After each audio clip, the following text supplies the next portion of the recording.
رسول اللهم صل على سيدنا مولانا محمد وعلى آل سيدنا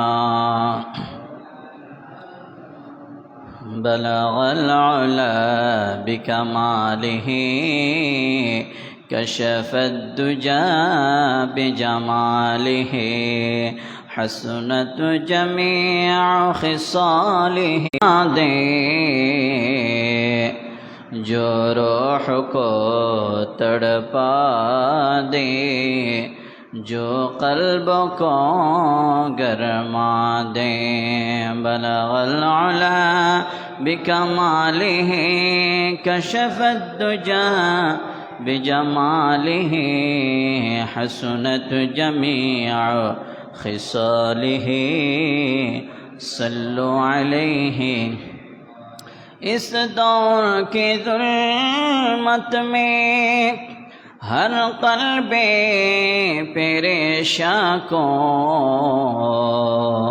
وہ داغ محبت دے جو چاند کو شرما دے بلغ العلا بکمالہ کشف الدجى بجماله حسنت جميع خصاله صلوا عليه أعوذ بالله السميع العليم من الشيطان الرجيم ببركة وبعزمة بسم الله الرحمن الرحيم وقضى ربك ألا تعبدوا إلا إياه وبالوالدين إحسانا صدق الله مولانا العظيم وصدق رسول النبي الحبيب الكريم ونحن على ذلك من الشاهدين والشاكرين والحمد لله رب العالمين رب صل وسلم وبارك عليه نهاية قابل احترام وبسطيت মোহাম্মদিয়া শাহে জামে মসজিদের সম্মানিত মসজিদ পরিচালনা কমিটি ও আরাকিনে গৌসিয়া কমিটি বাংলাদেশ তথা দূর দূরান্ত থেকে আগত পবিত্র যুলহিজ্জা শরীফের চতুর্থ জুমার নামাজ আদায় করার মানুষে জমায়েত হয়েছেন। আল্লাহ সুবহানাহু ওয়া তাআলা আমাদেরকে এই বুজুর্গ মসজিদে আসার বসার, আল্লাহ সুবহানাহু ওয়া তাআলা সামান্যটুকু ইবাদত বন্দি করার আল্লাহ তৌফিক দান করেছেন। সে রব্বুল ইজ্জত দরবারে সকলে শুকরিয়া আদায় করি, একবার বলি আলহামদুলিল্লাহ। সাথে সাথে রাসূল পাক সাল্লাল্লাহু আলাইহি ওয়াসাল্লামের কদম মুবারকে লাখ কোটি দরুদ সালামের হাদিয়া নজরানা পেশ করার পর আপনাদের শুকরিয়া আদায় করছি। ভক্তি শ্রদ্ধা মহাব্বত নিয়ে আন্তরিকতা সহিত ইখলাস নিয়ে এই বুজুর্গ মসজিদে পবিত্র জুমার নামাজ আদায় করার মানুষে জমেত হয়েছেন কিংবা হতে চলেছেন। আল্লাহ আজ্জা ওয়া জাল্লা আমাদের উপস্থিতি আল্লাহ কবুল আর মঞ্জুর করুন, সকলে বলি আমিন। সম্মানিত হাজী کرام, আপনাদের খিদমতে পবিত্র কোরআন কারীমের একটি আয়াতে কারিমার অংশ বিশেষ তেলাওয়াত করেছি বরকত এবং সওয়াব হাসিলের উদ্দেশ্যে, এবং সাথে সাথে একটি বিষয়ও নির্ধারণ করেছি। সেই বিষয়টা হলো পিতা মাতার অধিকার। এই সম্পর্কে কোরআন ও হাদিসের আলোকে আলোচনা শুনে এবং আমাদেরকে আমল করার আল্লাহ তৌফিক দান করুন, সকলে বলি আমিন। আর জোরে বলুন আমিন। সম্মানিত হাজী کرام, যে আয়াতে কারিমা তেলাওয়াত করেছি সে আয়াতে কারিমা হলো সূরা বনী ইসরাঈল 23 নং আয়াত। এ আয়াতে আল্লাহ সুবহানাহু ওয়া তাআলা মাতা পিতা সম্পর্কে বলেছেন। প্রথমে শুরুতেই আল্লাহর ইবাদত সম্পর্কে বলেছেন। আল্লাহ পরের স্থান দিয়েছেন মা বাবা পিতা মাতাকে সম্মান দিয়েছেন, আল্লাহর পরের স্থান দিয়েছেন। এরপরে আল্লাহ সুবহানাহু ওয়া তাআলা এই আয়াত কারিমার মধ্যে নির্দেশ দিয়েছেন যে পিতামাতার সাথে কিভাবে আচরণ করতে হবে, কিভাবে তাদের সাথে সদ্ব্যবহার করতে হবে, কিভাবে তারা বৃদ্ধ যখন হয়ে যায় তখন তাদের সাথে কিভাবে আচার আচরণ করতে হবে, তাদেরকে ভরণ পোষণ দিতে হবে এবং এগুলো করতে গিয়ে যেন শব্দ যেন না করে এ সম্পর্কে নির্দেশ দিয়েছেন কে? আল্লাহ। একটু জবান দিয়ে বলবেন আল্লাহ সুবহানাহু ওয়া তাআলা এই আয়াতে কারিমার মধ্যে স্পষ্টভাবে ঘোষণা দিয়েছেন এবং আরেকটি আয়াতে কারিমার মধ্যে আল্লাহ পাক আল্লাহর পরপরেই পিতামাতার কথা আল্লাহ সুবহানাহু ওয়া তাআলা বলেছেন সূরা নিসার 34 নম্বর আয়াতের মধ্যে আল্লাহ পাক একই কথা বলেছেন। আরও বিভিন্ন আয়াতে কারিমার মধ্যে আল্লাহ সুবহানাহু ওয়া তাআলার পরেই মা বাবাকে সম্মান দিয়েছেন এবং হাদিসে পাকের মধ্যে আল্লাহ নবী রাসূলুল্লাহ সাল্লাল্লাহু আলাইহি ওয়াসাল্লাম অসংখ্য হাদিসের পাকের মধ্যে পিতামাতার গুরুত্ব সম্পর্কে, তাদের ভরণ পোষণ সম্পর্কে, তাদের আচার আচরণ সম্পর্কে, তাদের সাথে কিভাবে ব্যবহার করতে হবে, চলতে হবে, সে সম্পর্কে অসংখ্য হাদিসে পাকের মধ্যে ঘোষণা দিয়েছেন। এবং তাদের সাথে যদি বেয়াদবি করে, সদ্ব্যবহার না করে, তাদের ভরণ পোষণ না দেয় এবং তাদেরকে যদি কষ্ট দেয়, সে শাস্তির কথাও হাদিসে পাকের মধ্যে বর্ণিত হয়েছে। এবং আল্লাহ সুবহানাহু ওয়া তাআলা অন্য আয়াতের মধ্যে সে কথা বলেছেন। বর্তমান এই বিষয়টুকু খুবই ইম্পর্টেন্ট যে পিতামাতার অধিকার, মা বাবারা আজ অধিকার থেকে বঞ্চিত হচ্ছে।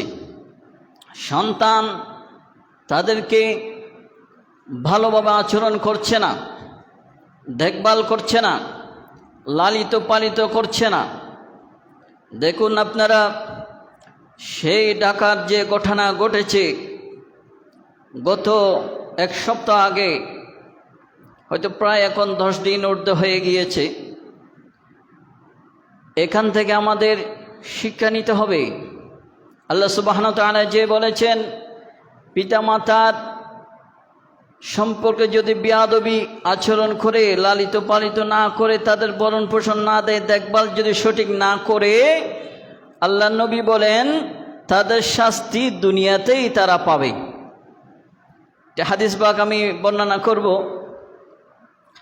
এই হাদিস পাকের মধ্যে সাত হয়েছে, সংক্ষেপ বলছি। আল্লাহ সুবহানাহু ওয়া তাআলা যে অপরাধগুলো যে বান্দারা করে, এই অপরাধগুলো আল্লাহর ইচ্ছায় আল্লাহ অসংখ্য অপরাধ মাফ করে দেন, অসংখ্য অপরাধ ক্ষমা করে দেন। তবে একমাত্র অপরাধ আল্লাহ মাফ করেন না, সেটা হলো পিতামাতার সাথে অসৎ আচরণ এবং পিতামাতার সাথে বেয়াদবি করলে সে শাস্তি আল্লাহ সুবহানাহু ওয়া তাআলা দুনিয়ার মধ্যেই দিয়ে দেন। সে কথা নবীজি বলেছেন। আল্লাহ সুবহানাহু ওয়া তাআলা কুরআনুল কারীমের সূরা বনী ইসরাঈল 23 নম্বর আয়াতের মধ্যে আল্লাহ সুবহানাহু ওয়া তাআলা বলেন, সকলে বরকত এবং সওয়াব হাসিলের উদ্দেশ্যে বিসমিল্লাহ শরীফ পাঠ করুন। বিসমিল্লাহির রহমানির রহিম। ওয়া ক্বাদা রাব্বুকা আল্লা তা'বুদু ইল্লা ইয়্যাহু ওয়া বিল ওয়ালিদাইনি ইহসানা।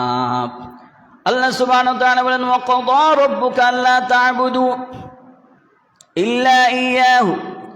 আল্লাহ নবীকে আল্লাহ সুবহানাহু ওয়া তাআলা বলেন, হাবিব আপনি বলুন, আপনার উম্মতদেরকে বলে দিন, তথা হাবিব আমার বান্দাদেরকে আপনি বলে দিন কিয়ামত পর্যন্ত যারা আসবে সবার উদ্দেশ্যে সবাই যেন শিক্ষা অর্জন করতে পারে।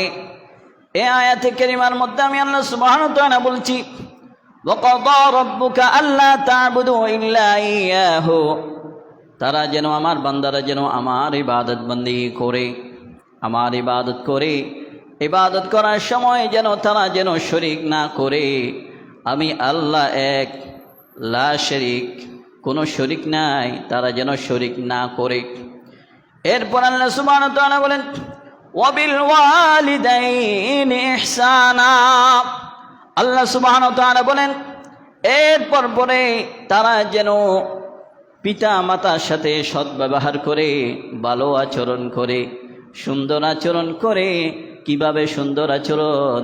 যেভাবে গোলাম মুনিবের সাথে যেভাবে কথাবার্তা বলে, একজন কর্মচারী মালিকের সাথে যেভাবে নম্র ভদ্র ভাষায় কথা বলে, সেভাবে যেন তারা পিতা মাতার সাথে সে সন্তানগুলো যেন কথা বলে। জোরে বলুন সুবহানাল্লাহ। শিক্ষা দিয়েছেন কে? আল্লাহ সুবহানাহু ওয়া তাআলা বলেন। এরপরে বলেন, ইম্মা ইয়াবলুগান্না ইনদাকাল কিবারা আহাদুহুমা আও কিলাহুমা ফালা তাকুল লাহুমা উফিন ওয়ালা তানহারহুমা ওয়া কুল লাহুমা কাওলান কারীমা। বলুন আল্লাহু আকবার। আল্লাহ সুবহানাহু ওয়া তাআলা বলেন, ইম্মা ইয়াবলুগান্না ইনদাকাল কিবারা আহাদুহুমা আও কিলাহুমা, তারা যদি বৃদ্ধ হয়ে যায়, তারা একজন বা উভয়জন সন্তান যদি পিতাকে পায়, পিতা যদি বৃদ্ধ হয়ে যায়, অথবা মাকে যদি পায়, মা যদি বৃদ্ধ হয়ে যায়, অথবা দুজনকে যদি আও কিলাহুমা ফালা তাকুল লাহুমা, তারা যদি দুজনকে পায়, যে কোনো একজনকেও পাবে বা উভয়জনকেও পাবে। এখন বর্তমান কারো মা আছে অথবা কারো বাবা আছে, মা নাই, এরকম আশা না নাই? এরকম আছে। আল্লাহর নবীর মাধ্যমে কোরআন পাকের মধ্যে বলেন, তারা যদি উভয়ে যদি বৃদ্ধ হয়ে যায়, তাহলে তাদের সেবা করতে হবে। ঘোষণা দিয়েছেন কে? আদেশ দিয়েছেন কে? আল্লাহ সুবহানাহু ওয়া তাআলা বলেন, তাদের ভরণ পোষণ করতে গিয়ে, তাদেরকে লালিত পালিত করতে গিয়ে, তাদেরকে আচার আচরণ করতে গিয়ে তারা যদি আও কিলাহুমা ফালা তাকুল লাহুমা উফিন ওয়ালা তানহারহুমা, তারা যদি উফ শব্দ যদি তারা করে, তাহলে উফ শব্দ যেন না করে। এভাবে তোমাদের থেকে তাদের ভরণ পোষণ করতে হবে, লালিত পালিত করতে হবে। যেভাবে শৈশবের মধ্যে যেভাবে তোমরা নিঃস্ব ছিলা, কোনো শক্তি ছিল না। ও সন্তানগণ শুনো, তোমরা যখন ছোট ছিলা তখন তোমরা হাত পা পর্যন্ত নাড়াচাড়া করতে পারত না, ঠিক না বেঠিক? যখন তোমরা দুনিয়ার জমিনের মধ্যে আসছো, তখন তোমরা হাত পা পর্যন্ত নড়াচড়া করতে পারত না, তোমাদের কোনো শক্তি ছিল না। তোমাদের মা বাবা তোমাদেরকে একটু একটু করে লালিত পালিত করে বড় করেছে, ঠিক না বেঠিক? আল্লাহ সুবহানাহু ওয়া তাআলা সে কথা বলেছেন, ও সন্তানগণ শোনো, তোমাদের মা বাবা যদি বৃদ্ধ হয়ে যায়, তাহলে তোমরা কি করবা? সুন্দরভাবে লালিত পালিত করবা। তোমাদেরকে যেভাবে লালন করেছে, যেভাবে পালিত করেছে, তোমাদেরকে খাওয়াইয়েছে, তোমাদেরকে পোশাক পরিধান করেছে, তোমাদেরকে লেখাপড়া করিয়েছে, ঠিক না বেঠিক? কত সুন্দরভাবে সন্তানকে যত্ন সহকারে বড় করেছে। আল্লাহ বলেন, সেভাবে তোমরা তোমাদের মা বাবাকে বড় করবা। বড় করবা মানে এটা নয়, তোমাদের মা বাবা যদি বৃদ্ধ হয়ে যায়, তাহলে তোমাদেরকে যেভাবে ছোট অবস্থায় যেভাবে ভরণ পোষণ করেছে, লালিত পালিত করেছে, স্নেহ করেছে, আদর করেছে, মায়া মমতা দিয়ে, তোমাদেরকে আহার দিয়ে, তোমাদেরকে পোশাক দিয়ে, তোমাদের ভরণ পোষণ যেভাবে করেছে, সেইভাবে তোমরা করার চেষ্টা করবা। সেখান থেকে আরো উত্তমভাবে তোমরা করবা। জোরে বলুন সুবহানাল্লাহ। ফালা তাকুল লাহুমা উফিন ওয়ালা তানহারহুমা ওয়া কুল লাহুমা কাওলান কারীমা। আল্লাহ পাক বলেন, ওয়া কুল লাহুমা কাওলান কারীমা, উভয়জনকে তোমরা সম্মান সূচক তোমরা ব্যবহার করবা, আচরণ সুন্দরভাবে ব্যবহার করবা। আল্লাহ সুবহানাহু ওয়া তাআলা শিখিয়ে দিলেন, তারা যদি দুনিয়ার জমিনের মধ্যে যদি তাদেরকে যদি তোমরা বৃদ্ধ অবস্থায় না পাও, তারা যদি কবরে চলে যায়, তাহলে তোমরা কি করবা? ওয়াকুর রব্বির হামহুমা কামা রব্বায়ানি সগীরা। এরপর আয়াতে আল্লাহ পাক শিখিয়ে দিলেন তাদের জন্য দোয়া করবা। তোমরা দুনিয়ার জমিনের মধ্যে বৃদ্ধ অবস্থায় পাও নাই, তোমরা যখন বড় হতে হতে তোমাদের মা বাবা দুনিয়া থেকে চলে গিয়েছে, আমি আল্লাহর ডাকে সাড়া দিয়ে আলেমে বরজখের মধ্যে যখন চলে গেল, তোমরা বড় হয়েছো, বুঝছো তোমাদের মা বাবা হারিয়ে ফেলেছো, তোমরা কি করবা? ইন্তেকালের পরও মা বাবার হক রয়েছে, অধিকার রয়েছে। সে অধিকার কি? পিতা মাতার জন্য সন্তান কি করবে? দোয়া করবে। কিভাবে দোয়া করবে সেটাও শিখিয়ে দিলেন মহান আল্লাহ, ঠিক না বেঠিক? সেটাও শিখিয়ে দিলেন সূরা বনী ইসরাঈলের মধ্যে। আল্লাহ সুবহানাহু ওয়া তাআলা বলেন, রব্বির হামহুমা কামা রব্বায়ানি সগীরা। ওগো আল্লাহ, আমাদেরকে যেভাবে শৈশবে আমাদের পিতামাতা যেভাবে লালন পালন করেছে, যেভাবে পালিত করেছে, যেভাবে সুন্দরভাবে স্নেহ করেছে, মায়া মমতা করেছে, আমাদের ভরণ পোষণ দিয়েছে, যেভাবে আমাদেরকে লালিত পালিত করেছে, সেইভাবে সেখান থেকে আরও উত্তমভাবে ওগো আল্লাহ আমার মা বাবাকে আপনি লালিত পালিত করুন। জোরে বলেন সুবহানাল্লাহ। সে দোয়া শিখিয়ে দিলেন।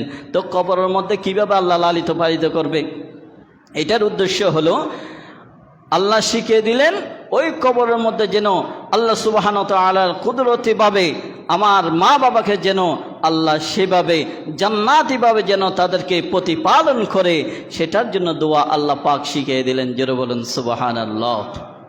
এটা হচ্ছে কোরআন কারীমের 23 নম্বর এবং 24 নম্বর আয়াতের সহজ সরল অনুবাদ। তাহলে আল্লাহ সুবহানাহু ওয়া তাআলা এখানে প্রথমে আল্লাহর ইবাদতের কথা ঘোষণা করেছেন। আল্লাহর ইবাদত করবা, সাথে সাথে আল্লাহর ইবাদতের পরে মা বাবার সাথে সুন্দর ব্যবহার আচার আচরণ করতে হবে। এবং তারা যখন বৃদ্ধ হয়ে যাবে, বৃদ্ধ অবস্থায় তাদেরকে লালিত পালিত করতে হবে, তাদের ভরণ পোষণ দিতে হবে। অসুস্থ হয়ে যায় মা বাবারা, কি হয়ে যায়? বৃদ্ধ বয়স যখন হয়ে যায়, রন আর চলে না, হাঁটু পা সামনে দিলে পিছনেরটা আর এগোনা, সামনে যায় না, তখন পিতা মাতাকে ধরতে হবে, ধরে ধরে সামনে পিছনে যেভাবে তারা চলাচল করার জন্য যেটা দরকার সেটা করতে হবে। এখন মা বাবার অসুস্থ হয়ে গেলে অনেক সন্তান কবর পর্যন্ত নেয় না, ঠিক না বেঠিক? অনেক শিক্ষিত তারা লন্ডন আমেরিকার মধ্যে থাকে, কানাডার মধ্যে থাকে, অনেকেই উচ্চ শিক্ষা অর্জন করেছে। দেখুন, গত সপ্তাহে যে ঘটনা হয়েছে, তার একজন সন্তান যুগ্ম সচিব, ওই আপনারা ভালো জানেন, ইউটিউবের মধ্যে বা বিভিন্ন খবরের মধ্যে আপনারা দেখেছেন। তাহলে একটা দেখা গেছে জরিফের মধ্যে প্রায় 500 সিটের যে হসপিটালের সে ইনচার্জ, সে দেখভাল করে তার সন্তান আর তার মা এদিকে অনাহারে অবহেলায় মৃত্যুবরণ করে, তার খবরও নাই। উচ্চশিক্ষা, বিসিএস ক্যাডার মানে কি? আজকাল দেখুন কীরকম সন্তান, এরকম সন্তান আমাদের দরকার নেই। এরপরে আরেকজন সন্তান বুয়েটের শিক্ষক, আরেকজন ওনার কন্যা শিক্ষিকা, উনি নিজেও শিক্ষক ছিলেন। তাহলে কি অবস্থা আজকাল শিক্ষিত সমাজের মধ্যে, কি অবস্থা? তাহলে এই ছোটকাল থেকে যে শিক্ষাগুলো দেওয়া দরকার সেই শিক্ষাগুলো তারা পায়নি।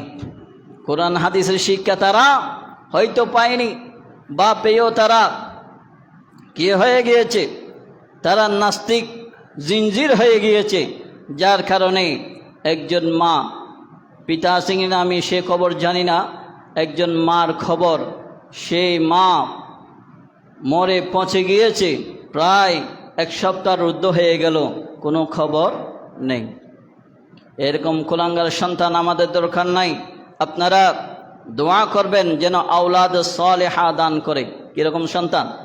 আওলাদ সালেহা দান করে, সুসন্তান দান করেন, সুশিক্ষা সন্তান, সুশিক্ষিত সন্তান যেন আল্লাহ সুবহানাহু ওয়া তাআলা দান করেন, সেই জন্য দোয়া করবেন। এরপরে একটি আয়াতের মধ্যে সূরা নিসার ৩৪ নম্বর আয়াতের মধ্যে আল্লাহ সুবহানাহু ওয়া তাআলা কি কথা বলেছেন, ওয়া'বুদুল্লাহা ওয়া লা তুশরিকু বিহি শাইআন ওয়া বিল ওয়ালিদাইনি ইহসানা। আল্লাহ সুবহানাহু ওয়া তাআলা বলেন, ও বান্দারা শুনো, আমি আমার নবীর মাধ্যমে তোমাদেরকে জানিয়ে দিলাম, ওয়া'বুদুল্লাহা ওয়া লা তুশরিকু বিহি শাইআ, তোমরা আমি আল্লাহর ইবাদত করবা, ইবাদতের সময় কাউকে তোমরা শরীক হিসেবে দণ্ডায়মন করবা না, কোনো কাউকে শরীক করতে পারবা না। কে ঘোষণা দিয়ে দিলেন? আল্লাহ। তাহলে আল্লাহ দুইটা নাই, নাউজুবিল্লাহ। আল্লাহ কয়টা? একটা। কুল হুয়াল্লাহু আহাদ, আল্লাহ এক। এই আয়াতের এটা বিশ্বাস করতে হবে। অনেকেই যারা নাস্তিক আছে তারা আল্লাহকেও পর্যন্ত মানে না, ঠিক না বেঠিক? কিন্তু মুসলমান নামদারি কতগুলো মুসলমান আছে, তারাও বলে আল্লাহও নাকি মিথ্যা কথা বলতে পারে। যেটা বলো নাউজুবিল্লাহ। আল্লাহ পাক কোরআনে পাকের মধ্যে বলেন, যালিকাল কিতাব লা রাইবা ফি, এই কোরআনের মধ্যে কোনো সন্দেহ নাই, এই কিতাব আমি আল্লাহর কালাম, আমার কথার মধ্যে কোনো সন্দেহের অবকাশ নেই। তাহলে আজকাল কারা বলছে এই কথাগুলো, আল্লাহর নামে পর্যন্ত তোহমত লাগাচ্ছে, তারা বুঝবেন নিঃসন্দেহে কোনো ডলারে বিকৃত হয়ে গিয়েছে। তারা মুসলমান নয়, নামদারি মুসলমান, পোশাকে মুসলমান। এরপরে আল্লাহ সুবহানাহু ওয়া তাআলা সূরা নিসার ৩৪ নম্বর আয়াতের মধ্যে বলেন, ওয়াবিল ওয়ালিদাইনি ইহসানা, ও আমার বান্দারা শোনো, তোমরা পিতা মাতার সাথে সদ্ব্যবহার করবে, ভালো আচরণ করবে। তাহলে আল্লাহ সুবহানাহু ওয়া তাআলা বারংবার কি জন্য এই কথা বলেছেন আল্লাহ বেহতরে জানেন। কতগুলো সন্তান থাকবে তারা বৃদ্ধ অবস্থায় মা বাবার খবর নিবে না, ঠিক না বেঠিক? তারা মা বাবার খবর পর্যন্ত নিবে না, ভরণ পোষণ তো অনেক দূরের কথা, খবর পর্যন্ত নিবে না। মা বাবা কষ্ট করে সন্তান মানুষ করেছে, উচ্চ শিক্ষিত করেছে, বিসিএস ক্যাডার বানিয়েছে, বুয়েটের শিক্ষক বানিয়েছে, তারপরও ওই সন্তানগুলো মার খবর নিচ্ছে না। সে কথা আল্লাহ জানে না, না জানে? এই বছরে এই ঘটনা দেখবেন, অহরহ ঘটনা এরকম, মা বাবা অবহেলিত, বৃদ্ধাশ্রমে দিয়ে দিচ্ছে। তার মতো হতভাগা দুনিয়ার জমিনের মধ্যে আর নেই। আমার নবীজি বলেছেন হাদিসে পাকের মধ্যে, ওয়ানহু কাল কাল রাসূলুল্লাহ, সবাই পড়ুন, সাল্লাল্লাহু আলাইহি ওয়াসাল্লাম, রাগিমা আনফুন সুম্মা রাগিমা আনফুন সুম্মা রাগিমা আনফুন, 3 বার বলেছেন। তার মতো হতভাগা আর নেই, তার মতো হতভাগা আর নেই, তার মতো দুর্ভাগা হতভাগা বঞ্চিত আর নেই। মান আদরাকা ওয়ালিদাইহি ইনদাল কিবারি আহাদুহুমা আও কিলাইহিমা সুম্মা লাম ইয়াদখুলিল জান্নাহ, রাওয়াহু মুসলিম। মুসলিম শরীফের মধ্যে হাদিসে পাক এসেছে, যে ব্যক্তি তার মাকে পেয়েছে বা বাবাকে পেয়েছে, যে কোনো একজনকে পেয়েছে বা উভয়কে পেয়েছে, উভয়কে পাওয়ার পরও সে জান্নাতের মধ্যে প্রবেশ করতে পারে নাই, তার মতো হতভাগা দুর্ভাগা বঞ্চিত, তার মতো হতভাগা আর কেউ নেই, এ কথা বলেছেন নবীজি। তাহলে দুনিয়ার জমিনের মধ্যে মা বাবার খেদমত করলে, সেবা করলে, তাদের ভরণ পোষণ দিলে, তাদেরকে কষ্ট না দিলে, তাহলে আল্লাহ নবী বলেছেন নিঃসন্দেহে তারা জান্নাতের মধ্যে প্রবেশ করবে। ইয়াদখুলুল জান্নাহ, তারা জান্নাতের মধ্যে প্রবেশ করবে। আর যে ব্যক্তি এগুলো করবে না, তাদেরকে কষ্ট দিবে, তার মতো হতভাগা আর নেই। এবং একজন সাহাবী এসেছেন, ওয়ান আবি উসাইদ ক্বালা বাইনা নাহনু ইনদা রাসূলিল্লাহি সাল্লাল্লাহু আলাইহি ওয়াসাল্লাম ইয জাআ রাজুলুম মিন বানি সালমা, বনু সালমা থেকে, বনু সালমা গোত্রের একজন ব্যক্তি আসলো নবীজির দরবারে। নবীজিকে যারা দেখেছেন ঈমানের চোখে তারা সাহাবী, তারা কি? আর বেঈমানের চোখে যারা দেখেছেন তারা কাফের, ঠিক না বেঠিক? অনেকে নবীকে দেখেছেন কিন্তু ঈমান আনে নাই, তাই বলে তাদেরকে সাহাবী বলা যাবে না। যারা ঈমান এনেছে, রসুলকে বিশ্বাস করেছে, আল্লাহকে বিশ্বাস করেছে, কালমা পড়েছে, তারা সাহাবী নবীর যুগে। তাহলে একজন বনু সালমা গোত্রের একজন ব্যক্তি আসলো, আসার পরে ফাকালা ইয়া রাসূলুল্লাহ, রসুল পাক সাল্লাল্লাহু আলাইহি ওয়াসাল্লাম থেকে জিজ্ঞাসা করলেন, হাল ইয়াকি মিন বাররি আবইয়া শাইউন আবারুহুমা বিহি বাদা মাউতিহিমা ইয়া রাসূলুল্লাহ ইয়া হাবিবাল্লাহ, আমার পিতামাতা ইন্তেকাল করেছে, আমি তাদের জন্য কি করতে পারি? তাদের জন্য কি কোনো কিছু আমি করতে পারবো? তাদের অধিকার হক আদায় করতে পারবো?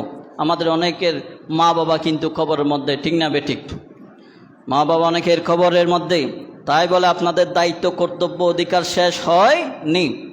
আপনাদের কাছে মা বাবা হক পাবে। কীরকম হক দেখুন, আমার নবীজি বলেন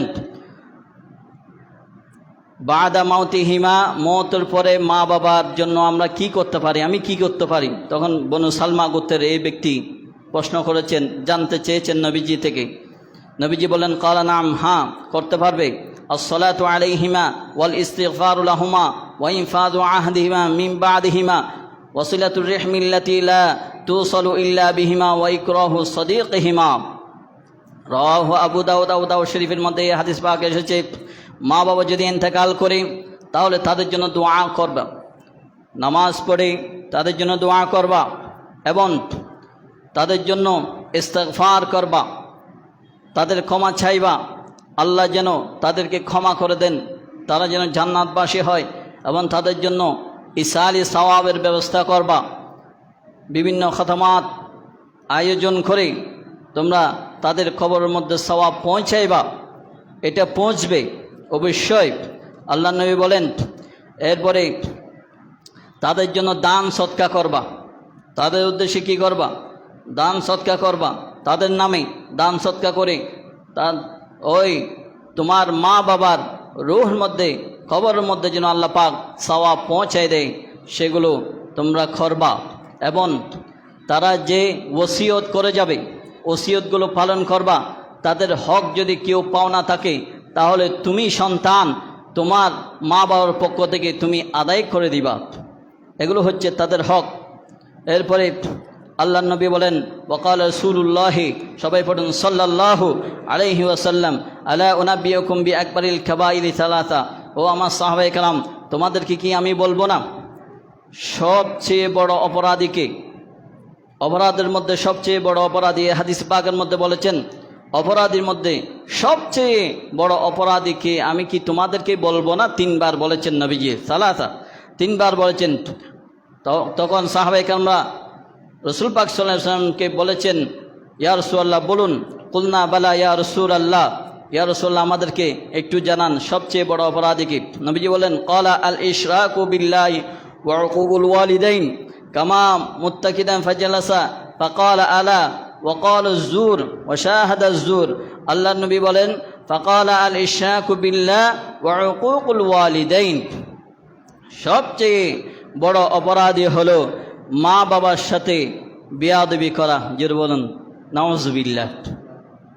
সবচেয়ে বড় অপরাধ মা বাবার অধিকার নষ্ট করা, মা বাবার সাথে বেয়াদবি করা, মা বাবার অবাধ্য সন্তান হলো সবচেয়ে বড় অপরাধী। এখানে কে আছে আমি জানি না, যারা আছেন তারা আজ থেকে শুধরায় নেবেন।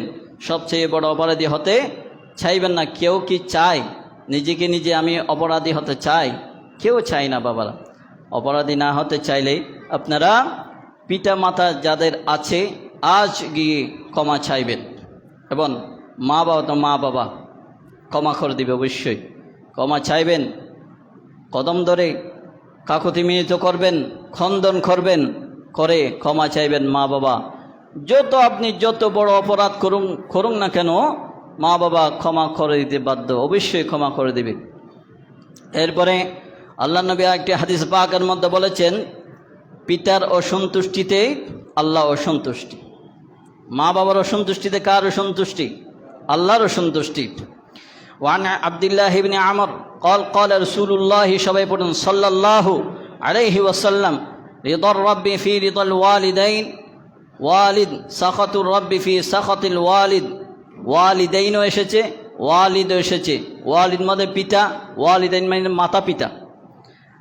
একজনের কথা এসেছে, উভয়জনের কথাও এসেছে হাদিস পাকের মধ্যে। তাহলে পিতা মাতার অসন্তুষ্টিতে কার অসন্তুষ্টি? আল্লাহর অসন্তুষ্টি। আর পিতা মাতার সন্তুষ্টিতে আল্লাহর সন্তুষ্টি। জোরে বলেন সুবহানাল্লাহ। আল্লাহ নবী কি চমৎকারভাবে হাদিসে পাক বর্ণনা করেছেন, তোমরা যদি পিতামাতাকে সন্তুষ্ট করতে পারো তাহলে আল্লাহ তোমাদের প্রতি সন্তুষ্ট হয়ে যাবে, রাজি হয়ে যাবে, খুশি হয়ে যাবে। আর যদি পিতামাতা যদি অসন্তুষ্ট হয় তাহলে আল্লাহ অসন্তুষ্ট হয়ে যাবে। এ কথা কেন বলেছেন?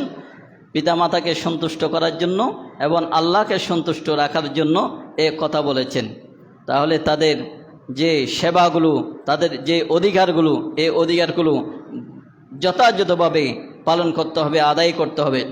এরপর একটা হাদিস পাকের মধ্যে এসেছে যে এক সাহাবী এসে রাসূল পাক সাল্লাল্লাহু আলাইহি ওয়াসাল্লামকে প্রশ্ন করলেন, ইয়া রাসূলুল্লাহ ইয়া হাবিবাল্লাহ, وعن ابن عباس أن رسول الله صلى الله عليه وسلم قال ما من ولد بار ينظر إلى والديه نظرة الرحمة إلا كتب الله له بكل نظرة حجة مبرورا। এক সাহাবী নবীজি থেকে জিজ্ঞাসা করলেন, ইয়া রাসূলুল্লাহ ইয়া হাবিবাল্লাহ, আমি পিতামাতাকে দেখতে চাই, এভাবে এসেছে। আবার নবীজি বলেছেন, তোমরা যদি পিতামাতার চেহারা মোবারক যদি সুন্দর নজরে যদি তোমরা যদি দৈনিক একবার দেখো তাহলে আল্লাহ নবী বলেন, নাযরাতিন হাজ্জাতাম মাবরুরা, একবার সুদৃষ্টিতে দেখলে, ভালো নজর দিয়ে তোমাদের মা বাবার চেহারা মোবারক যদি দেখো তাহলে আল্লাহ সুবহানাহু ওয়া তাআলা একটি কবুলকৃত হজের সওয়াব তোমার আমল নামায় দান করবে। এখন বর্তমান হজ করতে গেলে 8 লক্ষ টাকা, 7 লক্ষ টাকা, 9 লক্ষ, 10 লক্ষ টাকা খরচ হয়ে যায়, ঠিক না বেঠিক? কিন্তু মা বাবা এত বেশি নিয়ামত আল্লাহ পাক আমাদেরকে দিয়েছেন, জান্নাত আমাদেরকে দান করেছেন। যার মা বাবা ঘরের মধ্যে আছে তাদের কাছে দুইটি জান্নাত ঘরের মধ্যে রয়েছে, যাদের একজন আছে অবশ্যই একটি জান্নাত ঘরের মধ্যে রয়েছে। আল্লাহ নবী বলেন, একবার দেখলে একটি হজের সওয়াব তুমি সন্তানের আমল নামায় আল্লাহ দান করবেন। তখন সাহাবায়ে কেরামরা জিজ্ঞাসা করলেন, ক্বালু ওয়া ইন নাযরা কুল্লা ইয়াউমিন মিআতা মারাতিন, আল্লাহ নবীর কাছে জিজ্ঞাসা করলেন সাহাবায়ে কেরামরা, ইয়া রাসূলুল্লাহ ইয়া হাবিবাল্লাহ, আমি যদি 100 বার দেখি তাহলে 100টি কি হজের সওয়াব দিবে? নবীজি বলেন, ক্বালা নাম, হ্যাঁ আল্লাহ, তুমি যদি 100 বার তোমার মা বাবার চেহারা মোবারক দিকে সুদৃষ্টিতে তাকাও, তাহলে মহাব্বতের নজর দিয়ে তাকাও, তাহলে আল্লাহ সুবহানাহু ওয়া তাআলা 100টি কবুলকৃত হজের সওয়াব তোমার আমল নামায় দান করবে। এরপর আল্লাহ নবী বলেন, আল্লাহু আকবার ওয়া আতইয়াব, আমার আল্লাহ মহান এবং পবিত্র। এরপরে আল্লাহ নবী আরও ইরশাদ করেছেন, তোমাদের মা বাবার চেহারা মোবারক দিকে মহাব্বতের নজর দিয়ে একবার তাকাবা। একবার কেন, তুমি যদি 100 বার, 1000 বার, 1 লক্ষ, 1 কোটি যতবার তাকাও না কেন, আল্লাহ গরিব নয়, নাউজুবিল্লাহ। যতবার তাকাবে, যত 1000 কোটি বার তাকাবে, তত 1000 কোটি বার আল্লাহ কবুলকৃত সওয়াব তোমার আমল নামায় দান করবে। এরপর একটা হাদিস পাকের মধ্যে আল্লাহ নবীর কাছে জিজ্ঞাসা করলেন এক সাহাবী জিজ্ঞাসা করলেন, ইয়া রাসূলুল্লাহ ইয়া হাবিবাল্লাহ, আমার সন্তান আছে, আমার অর্থ আছে, মাল আছে, সন্তান আছে, এই অর্থ এগুলো আমার বাবা নিজের মতো করে খরচ করতে চায়। অনেকে আছে না, সন্তানের মাল বাবা খরচ করে, এরকম অনেকেই অভিযোগ দেয়। তাহলে আমার নবীজি কি বললেন, ইয়া রাসূলুল্লাহ ইয়া হাবিবাল্লাহ, আমার বাবার যে সম্পদগুলো নিয়ে নিচ্ছে, আমার তো সন্তান আছে, ওই সন্তান বলল আমারও সন্তান আছে। এরকম আছে না, অনেকে দাদা হয়েছেন না কেন, অনেকে দাদা হয়েছেন। তাহলে ওই দাদার নাতি হবে, ওই সন্তান বলল আমারও সন্তান আছে, এই মালগুলো আমার বাবা নিজের ইচ্ছায় খরচ করতে চায়। উনি এক কথায় মনে করে নিয়ে ফেলেছে, এখন আমি কি করব? তখন নবীজির দরবারে জিজ্ঞাসা করলেন, ওয়া ইন্না আবি ইউরিদু আন ইয়াজতাহা মালি ফাকালা আনতা ওয়া মালুকা লি আবিকা। তুমি তোমার সন্তান তোমার পিতার, জোরে বলুন সুবহানাল্লাহ। তুমিও তোমার পিতার, তোমার সম্পদও তোমার পিতার। তাহলে এখানে কি বোঝা যায়? পিতা যদি আমাদেরকে দুনিয়ার মধ্যে নিয়ে আসার ব্যবস্থা না করতেন, তাহলে আমরা এই দুনিয়া দেখতাম? আমরা এই সম্পদের মালের অধিকারী আমরা অধিকার করতে পারতাম? সম্পদের ওয়ালা হতে পারতাম? সম্পদওয়ালা হতে পারতাম না পিতা মাতা যদি আমাদেরকে দুনিয়া না দেখাতেন। তাহলে এখানে বোঝা যায় নবীজি বললেন, তুমিও তোমার পিতার, তোমার সম্পদও তোমার পিতার। এখানে কি বোঝা যায়? তাহলে তোমার সম্পদ তোমার পিতার, যেহেতু তোমার পিতা যেভাবে চায় সেভাবে খরচ করতে পারবে, তুমি বাধা দিবার সে অধিকার তোমার নেই। এখন তো অনেক সময় দেখা যায় পিতা পুত্রের মধ্যে অনেক দ্বন্দ্ব, এই মালের জন্য, সম্পদের জন্য, টাকা পয়সার জন্য, জায়গা জমির জন্য, আছে না নাই? এই হাদিসে পাক থেকে আপনার শিক্ষা নেবেন। কি শিক্ষা নেবেন? ইবনে মাজা শরীফের হাদিস। এই হাদিস থেকে শিক্ষা নেবেন, আমি আমার পিতার, আমার যে সম্পদগুলো আছে এই সম্পদগুলো আমার পিতার, আমার মা বাবার সম্পদ। তাহলে এখানে বোঝা যায় যে মা বাবার অধিকার যেটা, বিশেষ করে বৃদ্ধ অবস্থায় দেখা যায় অধিকার তারা বঞ্চিত হয়ে যায়। সন্তান থেকে যে অধিকারগুলো পাবে, ভরণ পোষণ পাবে, তাদের দেখভাল, এগুলো সদাচরণ, সদ্ব্যবহার, এগুলো থেকে তারা বঞ্চিত হয়ে যায়। সেবা থেকে বঞ্চিত হয়। তাদেরকে অনেক সময় হসপিটালও পর্যন্ত নেওয়া হয় না, বিনা চিকিৎসায় তারা ইন্তেকাল করে। এরকম আসে না? নাই আছে। তাহলে এখান থেকে বোঝা যায় আপনার থেকে সম্পদ থাকুক বা না থাকুক, আপনার মা বাবার সেবা করা আপনার জন্য ফরজ। ঠিক না বে ঠিক? ফরজ। আল্লাহ সুবহানাহু ওয়া তাআলা আল্লাহর নবীর মাধ্যমে একটি হাদিস পাকের মধ্যে বলেছেন, সর্বোত্তম আমল সম্পর্কে বলেছেন। সর্বোত্তম আমল, এটা বুখারী শরীফের 5739 নং হাদিস। এই হাদিস পাক, আফদালুস সালাতি লিওয়াক্তিহা ওয়া বিররুল ওয়ালিদাইন। বুখারী শরীফের 5739 নং হাদিসে পাকের মধ্যে এসেছে, সর্বোত্তম ইবাদত হলো, আমল হলো, প্রথমে ওয়াক্ত মতো নামাজ আদায় করা, এরপর পরেই মা বাবার খেদমত করা, সেবা করা, তাদের অধিকারগুলো পুঙ্খানুপুঙ্খানুভাবে তাদেরকে বুঝিয়ে দেওয়া। এটা হলো সর্বোত্তম আমল, সর্বোত্তম ইবাদত। আল্লাহ সুবহানাহু ওয়া তাআলা আমাদেরকে কোরআন ও হাদিসের আলোকে আলোচনা শুনে এবং আমল করার, আমাদের নিজেদের জীবনে বাস্তবায়ন ঘটানোর, এবং আমরা যেন জান্নাতে দাখিল হতে পারি। মা বাবার সেবা করা মানে জান্নাতের সেবা করা, জান্নাতের মধ্যে দাখিল হতে পারবেন। সে হাদিস পাক আমি কিন্তু বলেছি, অনেকে এখানে হয়তো শোনেন নাই। তাহলে আল্লাহ সুবহানাহু ওয়া তাআলা আল্লাহর নবীর মাধ্যমে এবং কোরআন পাকের মাধ্যমে যে শিক্ষাগুলো আমাদেরকে দিয়েছেন, সে শিক্ষাগুলো আমরা ধারণ করব। কি শিক্ষা? অন্তত এখান থেকে কয়েকটা শিক্ষা নিয়ে যাবেন। প্রথমে 1 নাম্বার হলো আল্লাহর ইবাদত, এরপর পরে মা বাবার সেবা খেদমত করা, মা বাবার সাথে সৎ ব্যবহার করা, ভালো আচরণ করা, সুন্দর আচরণ। কারীম বলেছেন আল্লাহ সুবহানাহু ওয়া তাআলা সূরা বানী ইসরাঈল 24 নম্বর আয়াতের মধ্যে। তাহলে সুন্দর আচরণ, মা বাবার এটা অধিকার, হক সন্তান থেকে পাবে। দুনিয়ার মধ্যে কি হক এবং আলেম বরজখে যে চলে গিয়েছে ওখানে কি হক, এগুলো আমি বর্ণনা করেছি, আপনারা বুঝে নেবেন।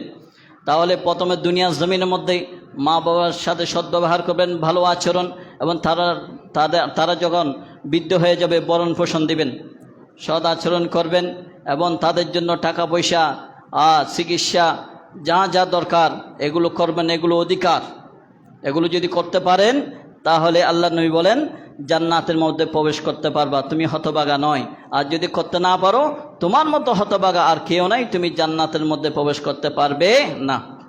এবং তারা যখন ইন্তেকাল করবে, তাদের হক হলো তাদের পক্ষে যদি কেউ যদি ঋণ পায়, এই ঋণগুলো পরিশোধ করবা, তাদের জন্য ইসালি সওয়াবের ব্যবস্থা করবা, এবং তারা যে ওসিয়তগুলো করে গিয়েছে এই ওসিয়তগুলো তোমরা পালন করবা।